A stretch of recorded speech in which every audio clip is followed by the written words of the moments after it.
everybody. It's Karen Dahlman, Director at the Talking Board Historical Society, and I got some exciting stuff to talk to you guys about. As you know, we've got some things up our sleeve for the month of October, and I have a very special person here today, the VP of TBHS, the talented, extraordinary artist. We got none other than Rick Ormortis Schreck. Hey, Rick. Hey, Kate. How you guys doing? Hey.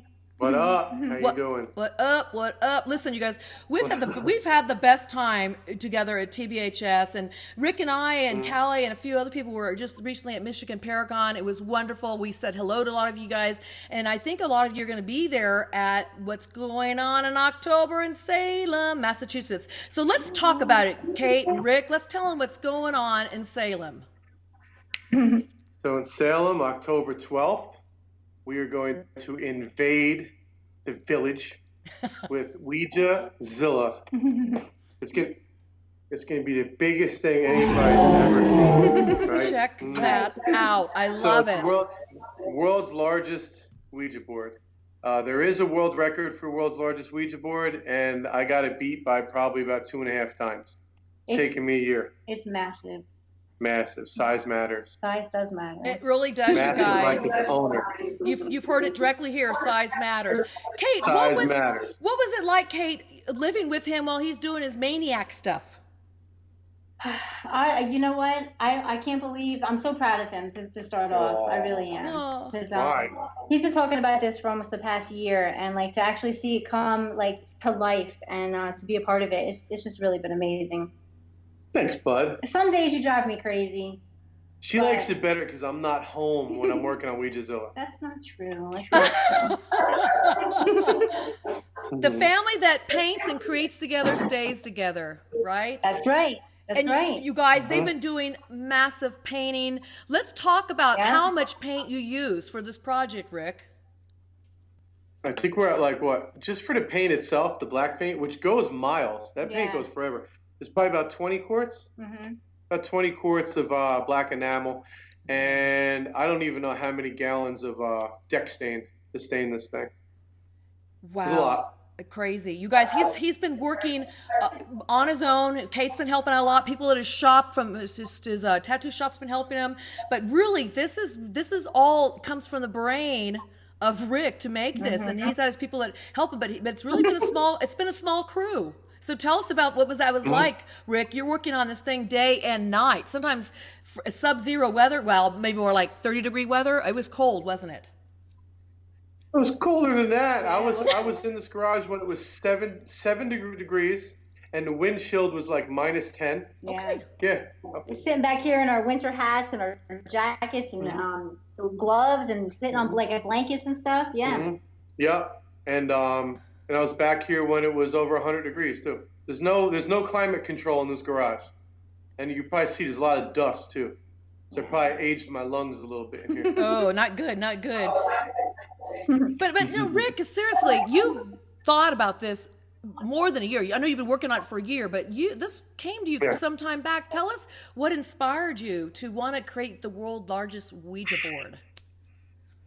So the Ouija board that's behind you, the one I made that back in 2004. This is Rick, you guys. Let me show you. Yeah, that's the board from 2004. And back then we were selling them on eBay, and I was making like boards out of everything, like all kinds of stuff, graveyard trees and graveyard dirt and chopped up church pews and embalming tables. And I was on the phone with Robert Murch, our president, and I told him I had this idea one night that I wanted to paint a Ouija board on like a football field, and I wanted to put a planchette on my truck, and I wanted to put the truck in neutral and see if it would move. And he was like, why don't you go for it, man? You know? And then there were these dudes, many years later, they painted one on a hotel roof. That's right. There's a haunted hotel outside of Philly, I believe, and they painted it on a roof. And I was like, oh, that's pretty cool. And then I saw it said world's largest Ouija board, and I was like, well, it's a roof. It's not a Ouija board. So I'm going to try to make one that's a board out of wood. And of course, they already set the bar pretty high because it was pretty damn big. So it took a while to get a bunch of sponsors for wood for all this. You know, we got some really generous donation. Trans-American out of New Jersey gave us all the wood. Holla. You guys rule. Shout out. And they're going to be delivering it too. Yeah, they're going to be Greg and the crew over there. They're going to be delivering it for us. They're providing the transportation. There's some awesome dudes. It's going to take a semi truck, isn't it, or more to deliver it? What's it going to take? Oh, definitely. Yeah. There's we have to break it down. I wanted to make it one big box so it could look like Godzilla's in a cage, but the box is going to be over 10,000 pounds, so we can't get a forklift to do that. So we're going to have to break it down into multiple crates that are no more than 3,500 pounds apiece. Wow. There's probably maybe 3, maybe 4. Yeah. That's crazy. Probably to evenly distribute it throughout the truck, too. Yeah. Traveling. You want to hear a funny story? I almost died back here when we first got the wood delivered. Funny? Is that funny? Ha-ha? Funny? Yeah. It is because he's here now. He's still here, so we can laugh about it. But to be killed by the world's largest Ouija board would have been cool, you know? Okay. Say that. So I got this wood delivered, and it's 70 pounds a panel. Each one of these is 70 pounds, 4x8. And I got 10 of them delivered. And my dumb ass was looking at them. I was trying to, like, flip through them to see if they were damaged. And I lifted them up too high, and they fell on me. I fell backwards, and I got pinned against the wall and all this wood. And I took 700 pounds to the stomach, and it pinned me to the wall. And I was yelling, Kate, you know, as best I could. And she came in, and she couldn't get it off of me.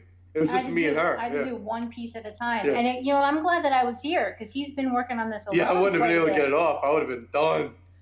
Yeah, a little higher it would have smashed my ribs. Rick, then you know what I would have done?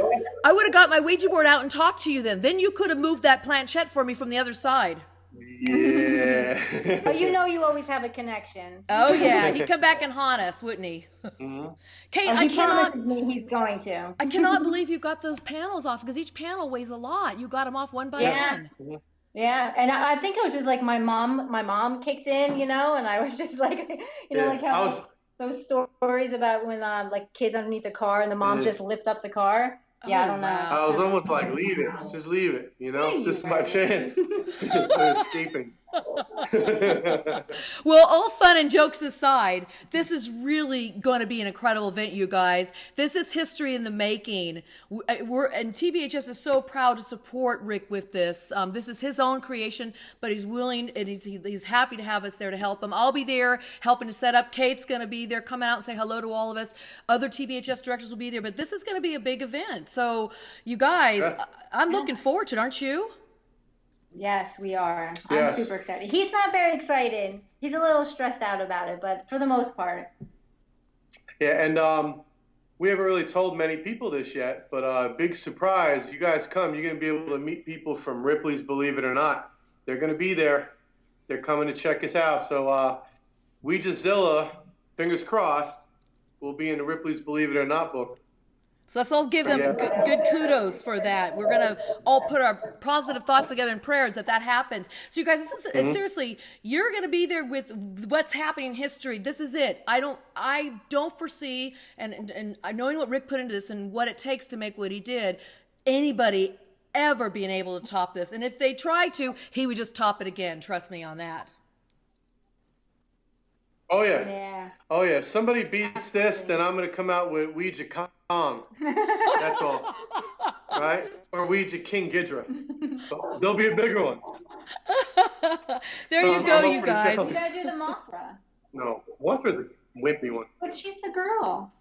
King Ghidra. Or they say in new Zilla movies, Ghidorah. King Ghidorah. I don't know. I love Godzilla movies so much. Yeah, can you tell? Well, that makes sense. And Godzilla's like the king of all the beasts. He's large, so it totally makes sense that you called it OUIJAZILLA. King So you of all guys, monsters. come on out, see this monster of a board. It's real. It's to scale. Planchette's huge. We can't wait to see you there. And thank you guys so much for watching and supporting us. And until next time, happy boarding. We'll see you in Salem. Bye, you guys. Bye. Yay.